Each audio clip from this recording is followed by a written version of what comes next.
प्रशासकीय अनास्थेमुळे शेतकरी व कुटुंबावर उपासमारीची वेळ. देवणी तहसील कार्यालयासमोर मुलाबाळासह जनावरांचेही आमरण उपोषण सुरू. देवणी तहसील समोर न्यायाच्या प्रतीक्षेत असलेल्या शेतकरी कुटुंबाला न्याय कधी मिळणार, नागरिकांचा सवाल. नमस्कार, केजे न्यूज इंडिया मराठीमध्ये आपले स्वागत आहे. मी आहे मारुती गुंडिले नळगिरकर. प्रशासनाकडे वारंवार दाद मागूनही न्याय मिळत नसल्याने अखेर लातूर जिल्ह्यातील देवणी तालुक्यातल्या आंबेगाव येथील एका हताश शेतकऱ्याने आमरण उपोषणाचा कडक निर्णय घेऊन तहसील कार्यालयासमोर 11 फेब्रुवारी 2026 पासून आमरण उपोषण सुरू केले आहे.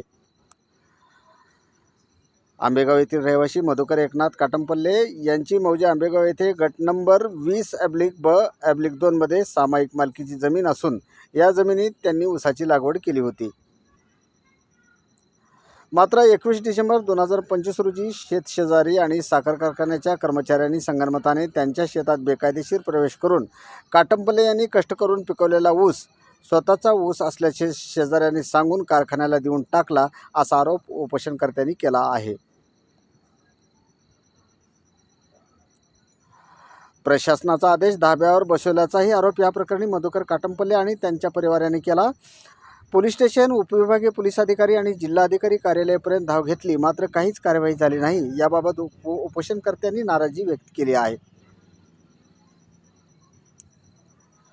पोलीस अधीक्षकांनी घटनास्थळाचे फोटो पाठवण्याच्या सूचना देऊनही स्थानिक पातळीवर काहीही हालचाल झाली नाही, असेही पीडित कुटुंबाकडून सांगण्यात येत आहे. विरोधी गट आता त्यांच्या शेतात पार्ट्या करून जमिनीचा ताबा घेण्यासाठी आणि कुटुंबाला इजा पोहोचवण्याचा कट रचत आहेत, अशी गंभीर माहितीही पीडित कुटुंबाकडून देण्यात आली. न्यायालयात दिवाणी व फौजदारी दावे दाखल करूनही परिस्थिती बदलत नसल्याने हतबल झालेल्या काटमपल्ले यांनी आता थेट आमरण उपोषणाचा मार्ग स्वीकारला आहे. जर मला आणि माझ्या कुटुंबाला काही झाले तर त्याला संपूर्ण महसूल आणि पोलीस प्रशासन जबाबदार असेल, असा गंभीर इशाराही मधुकर काटमपल्ले यांनी या निवेदनाद्वारे दिला आहे. आता या गंभीर इशाऱ्यानंतर तरी जिल्हा प्रशासन आणि पोलीस विभाग या शेतकऱ्याला न्याय देणार की केवळ कागदी घोडे नाचवणार, याकडे सर्वांचे लक्ष लागले आहे.